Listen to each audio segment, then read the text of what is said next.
बिस्मिल्लाहिर्रहमानिर्रहीम। अस्सलाम वालेकुम। कैसे हैं आप लोग?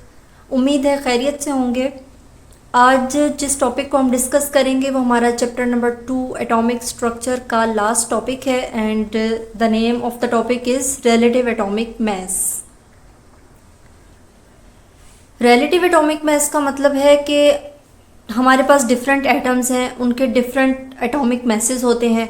अब वो जो डिफरेंट एटॉमिक मासेस हैं हम उनको एक दूसरे के साथ कंपेयर करके देखें कि किसका मास ज़्यादा है, किसका मास कम है।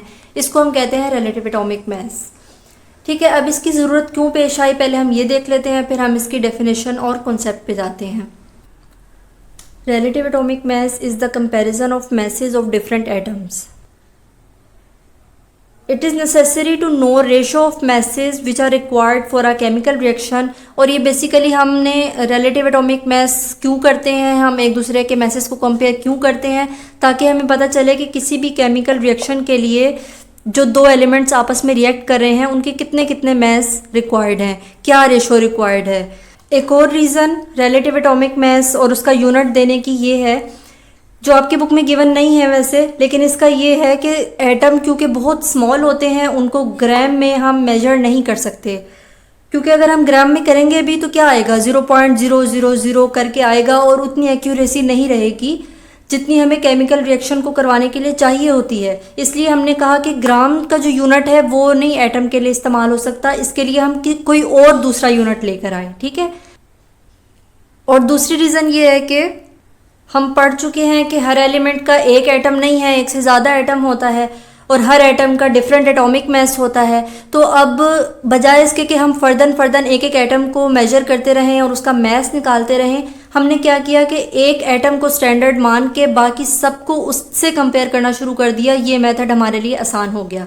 ठीक है, तो ये 3 रीजंस है रिलेटिव एटॉमिक मास को इंट्रोड्यूस करवाने की, और आपकी बुक में भी फर्स्ट वन मेंशन है। बेशक ये बाकी 2 ना याद करें लेकिन कॉन्सेप्ट ज़रूर लीजिए। यहाँ तक क्लियर हो गया? इनमें कोई कन्फ्यूजन है तो ज़रूर बताइएगा। अच्छा, ये जो सिस्टम है रिलेटिव एटॉमिक मास का और इसका जो यूनिट है एटॉमिक मास यूनिट, वो 1961 में इंट्रोड्यूस करवाया गया। ठीक है, और अभी हमने पढ़ा है ना कि एक एटम को स्टैंडर्ड मान लिया गया, तो किसको स्टैंडर्ड माना गया? कार्बन एलिमेंट है, कार्बन एलिमेंट के 3 आइसोटोप्स हैं, कार्बन 12, कार्बन 13, कार्बन 14। तो कार्बन 12 जिसका एटॉमिक मास कम है 13 और 14 के मुकाबले में, उसको हमने स्टैंडर्ड मान लिया। किसके लिए? और इसी की बेस पर कौन सा यूनिट इंट्रोड्यूस करवाया? Atomic mass unit. ये एटॉमिक मास यूनिट इसका यूनिट है, आप लोगों ने इसमें कंफ्यूज नहीं होना। बिल्कुल ऐसे जैसे वेट हम करते हैं, मास वेट करते हैं फॉर एग्जांपल हम, तो वेट को किस में करते हैं? केजी में करते हैं, किलोग्राम में। इसी तरह रिलेटिव एटॉमिक मास को अगर हम मेजर करेंगे तो किस में करेंगे? एएमयू में, एटॉमिक मास यूनिट में। और एएमयू के लिए किसको स्टैंडर्ड माना गया? कार्बन 12 को। ठीक है, अब हम देखते हैं कार्बन 12 को कैसे स्टैंडर्ड माना गया, 1 एएमयू क्या होता है और इसकी वैल्यू क्या होती है। अच्छा, ये कार्बन 12 समझ लें फॉर एग्जांपल। अब ये 12 है तो इसलिए हमने इसके 12 हिस्से कर लिए हैं। ठीक है, इसी तरह 1 2 3 4 5 6 ये वैसे इक्वल नहीं है, लेकिन समझें कि ये सारे जो पार्ट्स हैं 12 के 12 पार्ट्स ये इक्वली डिवाइड हुए हुए हैं, बिल्कुल ऐसे जैसे हम किसी केक के इक्वल 12 पीसेस कर लें। ठीक, अब ये जो इसमें से एक पीस है, एक पार्ट है, इसको हमने नाम दिया एक यूनिट का, 1 एएमयू का, बिल्कुल ऐसे जैसे 1 ग्राम एक यूनिट होता है। ठीक है, इसी तरह 1 एएमयू एक यूनिट हो गया। और किस तरह किसको स्टैंडर्ड लिया हमने? कार्बन 12 के 12 हिस्से किए और उसके एक हिस्से को हमने 1 एएमयू कह दिया। इसको हम कहेंगे 1/12 ऑफ द कार्बन 12। ये क्लियर हो गया? 1 एएमयू क्या है? कार्बन 12 आइसोटोप था, उसके 12 में से सिर्फ एक हिस्से को लिया गया तो वो एक हिस्सा 1 एएमयू कहलाया। अब हम ये देखेंगे कि बाकी सारे एटम्स को कार्बन 12 से कंपेयर करते रहेंगे। फॉर एग्जांपल हमने हाइड्रोजन को कंपेयर किया कार्बन 12 से, तो हमें पता चला कि कार्बन 12 से अगर हाइड्रोजन को कंपेयर करें तो हाइड्रोजन 12 टाइम्स लेस हैवियर है, 12 टाइम्स हल्का है। यानी कि हाइड्रोजन का जो रिलेटिव एटॉमिक मास है वो 1 एएमयू है। ठीक है, ठीक है, एक बात और ये कि अगर हम कार्बन को ही इसी एएमयू की बेस पर मेजर करें तो इसका जो मास आता है वो एग्जैक्टली 12 एएमयू आता है। ठीक है। हाइड्रोजन का आता है 1.008 करके आता है, और इसी तरह सल्फ़र का 32 AMU आता है, मैग्नीशियम का 24 AMU आता है। यहाँ तक क्लियर हो गया? अगर इसमें कोई भी कन्फ्यूजन है तो आप लोग क्वेश्चन कर लीजिए। अगर हम AMU और किलोग्राम को कंपेयर करें तो आप देखें ये कितना स्मॉल यूनिट है कि 1.67 एक्सपोनेंशियल -27 किलोग्राम के इक्वल है ये, यानी कि 0 पॉइंट के बाद 26 सिफर हम लगाएंगे, उसके बाद जाकर 1 AMU के इक्वल होगा किलोग्राम। ठीक है, ये था हमारा रिलेटिव एटॉमिक मास का कॉन्सेप्ट, जिसमें हमने पढ़ा कि एटम्स के मैसेस को एक दूसरे से कंपेयर किया जाता है, और स्टैंडर्ड हमने बनाया था कार्बन 12 को, और कार्बन 12 के 12 हिस्से किए, 12 में से एक हिस्से को 1 AMU का नाम दिया, और हाइड्रोजन की एग्जांपल ली है कि अगर इसके मुताबिक कार्बन 12 से कंपेयर करके हम देखें तो हाइड्रोजन का मास 1 AMU बनता है, कार्बन का एग्जैक्टली 12 AMU बनता है, सल्फ़र का 32 AMU बनता है। ठीक है, यहाँ तक अगर कोई भी बात पूछने वाली है तो ज़रूर कमेंट करके पूछ लीजिए। अच्छा, एक टॉपिक छोटा सा इससे रिलेटेड और है कि रिलेटिव एटॉमिक मास को हम कैलकुलेट कैसे करते हैं। अब इसको कैलकुलेट करने की बात क्यों आ रही है? फॉर एग्जांपल आप देखें, हाइड्रोजन के 3 आइसोटोप्स हैं, हाइड्रोजन 1, हाइड्रोजन 2, हाइड्रोजन 3।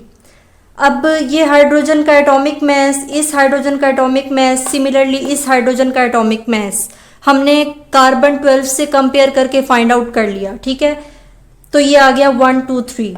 अब हाइड्रोजन एलिमेंट का अगर हम एज अ होल लेना चाहें, ये तो इसके एटम्स का हो गया ना। अगर हम बात करें हाइड्रोजन एलिमेंट के एटॉमिक मास की, तो उसको किसको हम कंसीडर करेंगे? इस वाले को करेंगे, इसको करेंगे, इसको करेंगे, क्या करेंगे? या मैथ की तरह हम इन तीनों को ऐड करके और इनकी एवरेज ले लें, तो वो भी सही नहीं है। ठीक है, तो उसके लिए क्या है कि अगर एक से ज़्यादा एटम हैं, उनके एक से ज़्यादा एटॉमिक मास हैं, और उनकी बेस पर हमने एक एलिमेंट का करना है एटॉमिक मास कैलकुलेट, तो उसका क्या मेथड होगा?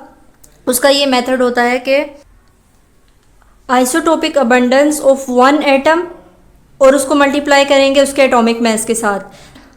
अब आप इसको ऐसे देखें कि नेचर की तरफ से ही ऐसा है कि ये जो हाइड्रोजन 1 है ये ज़्यादा अमाउंट में मौजूद होता है, हाइड्रोजन 2 और हाइड्रोजन 3 इसके मुकाबले में कम मौजूद है। फॉर एग्जांपल अगर 100 हाइड्रोजन के एटम्स हैं तो उसमें से हाइड्रोजन 1 के जो एटम्स हैं उनकी तादाद सबसे ज़्यादा होगी।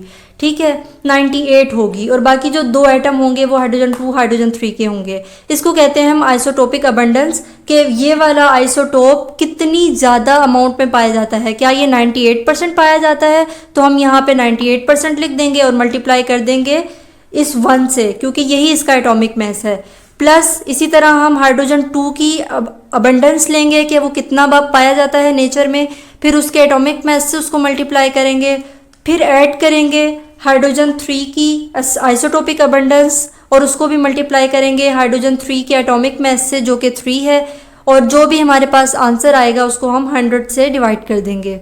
इसको हम एक एग्जांपल के साथ करते हैं ताकि आप लोगों को सही से समझ आए। आपकी बुक में क्रिप्टोन की एग्जांपल दी हुई है। क्रिप्टोन के 5 आइसोटोप्स हैं।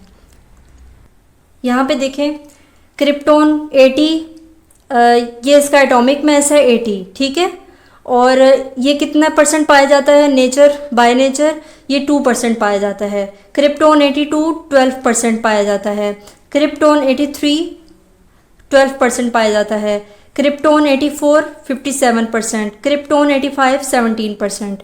ये सारे क्रिप्टोन के जो आइसोटोप्स हैं 5, और ये उनके एटॉमिक मासेस हैं, और ये उनकी आइसोटोपिक अबंडेंस है। अब अगर हम इस फॉर्मूले को पुट करें और इसका एवरेज या रिलेटिव एटॉमिक मास निकालना चाहें तो वो कैसे निकलेगा? अब यहाँ पे देखें, पहला आइसोटोप की हमने क्या करना था? आइसोटोपिक अबंडेंस और एटॉमिक मास को मल्टीप्लाई करना था। ठीक है, तो आइसोटोपिक अबंडेंस इसकी कितनी है? 2%। इसको मल्टीप्लाई कर दिया इसके एटॉमिक मास के साथ, ये हो गया। अब हम प्लस करेंगे और दूसरे का भी ऐसे ही लिखेंगे। दूसरे की भी आइसोटोपिक अबंडेंस 12 थी और इसका एटॉमिक मास कितना है? 82। ठीक है, हमने मल्टीप्लाई कर दिया। फिर प्लस करके तीसरे का भी ऐसे ही लिखेंगे। क्रिप्टोन के तीसरे आइसोटोप का भी हमने ऐसे ही लिख लिया। अब 4th वन का भी ऐसे ही लिखेंगे कि आइसोटोपिक अबंडेंस और उसके एटॉमिक मास को मल्टीप्लाई करेंगे। ठीक है, और इसी तरह 5th वन, इसका भी आइसोटोपिक अबंडेंस और एटॉमिक मास को मल्टीप्लाई करें। ये हो गई सारे आइसोटोप, उनकी आइसोटोपिक अबंडेंस, एटॉमिक मास हो गए। उसके बाद हम इसको डिवाइड कर देंगे 100 से, ठीक है। अब जो हमने इसको आंसर निकाला और उसको 100 से डिवाइड किया, उसके बाद आंसर आया 83.7। इसका मतलब है कि अगर हम क्रिप्टोन के एलिमेंट की बात करें तो उसका एटॉमिक मास कितना होगा, रिलेटिव एटॉमिक मास कितना होगा, 83.7। ठीक है, यहाँ तक क्लियर हो गया आप लोगों को कि आइसोटोप की मदद से पूरे एलिमेंट का रिलेटिव एटॉमिक मास कैसे कैलकुलेट करते हैं। ठीक, अब हमने क्रिप्टोन का जब भी जिक्र करना है हमने ये वाला यूज़ करना है, 80, 82, 85, 83, इसमें से कोई भी नहीं करना। यहाँ तक क्लियर? अगर इसमें कोई भी कन्फ्यूजन है तो आप लोग मुझे ज़रूर बताएं और इंशाल्लाह मैं कोशिश करूँगी कि इसको क्लियर ज़रूर करूँ आप लोगों के साथ। यहाँ पे हमारा चैप्टर नंबर 2 कंप्लीट होता है और फिर इंशाल्लाह हम मिलते हैं नेक्स्ट वीडियो में, जिसमें हम चैप्टर नंबर 3 स्टार्ट करेंगे। कोई सजेशन देना चाहें तो ज़रूर दिया करें। अपना ख्याल रखिएगा। अल्लाह हाफिज़।